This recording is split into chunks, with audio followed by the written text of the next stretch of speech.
குடும்ப நண்பர் போல் பழகி 16 வயது சிறுமிக்கு பாலியல் தொல்லை அளித்த தம்பதியினர் மீது போக்சோ வழக்கு பதியப்பட்டது. புழல் பகுதியில் வசிக்கும் 63 வயதான உலகநாதன் என்பவர் 16 வயது சிறுமிக்கு பாலியல் தொல்லை அளித்துள்ளார். இதுகுறித்து வெளியே சொன்னால் சிறுமியின் தாயை கொலை செய்து விடுவதாக மிரட்டியுள்ளார். இதற்கு உலகநாதனின் மனைவி ஜெயலட்சுமியும் உடந்தையாக இருந்துள்ளார். இந்த நிலையில் சிறுமியின் தாயார் அளித்த புகாரில் உலகநாதன் பிடிபட்டார். பாலியல் வன்கொடுமைக்கு ஆளாகும் குழந்தைகள் அப்பா என கதறுவது விளம்பர மாடல் ஸ்டாலினின் செவிகளில் விழவில்லையா என பொதுமக்கள் கேள்வி எழுப்புகின்றனர். நெல்லையில் கல்வி கட்டணமாக 700 ரூபாய் செலுத்தாத மாணவியை கொடூரமாக தாக்கிய அரசு உதவி பெறும் பள்ளி மீது நடவடிக்கை எடுக்க கோரி மாவட்ட ஆட்சித்தலைவரிடம் மனு அளிக்கப்பட்டது. நெல்லை பாளையங்கோட்டை தெற்கு பஜாரில் அரசு உதவி பெறும் பள்ளி ஒன்றில் சண்முகசுந்தரம் என்பவரது மகள் 6ஆம் வகுப்பு பயின்று வருகிறார்.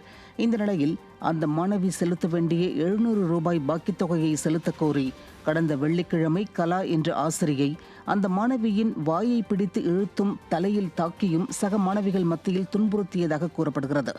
இதை அறிந்த பெற்றோர் பள்ளியில் சென்று கேட்டபோது தலைமை ஆசிரியையோ வேண்டுமானால் டிசி வாங்கி செல்லுங்கள் என தெரிவித்ததாக கூறப்படுகிறது.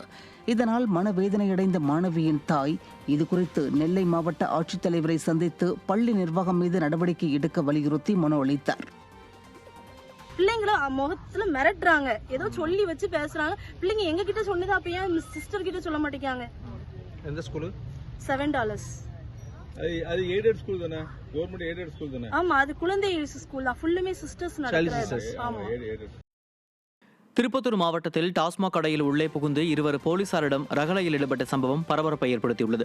திருப்பத்தூர் அடுத்த குனிச்சி பகுதியில் உள்ள டாஸ்மாக் கடையில் 2 உள்ளே புகுந்து ரகளையில் ஈடுபட்டனர். இதனையடுத்து அவர்களை வெளியேறுமாறு சொன்ன காவலரிடம் வாக்குவாதத்தில் ஈடுபட்டனர். ஸ்டாலின் ஆட்சியில் காவல்துறையினருக்கே பாதுகாப்பற்ற பரிதாப நிலை உள்ளதாக பொதுமக்கள் குற்றம் சாட்டுகின்றனர்.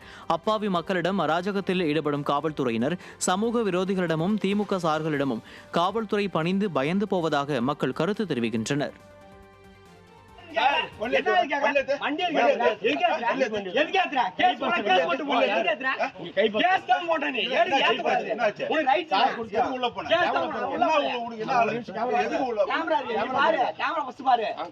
அடிக்காத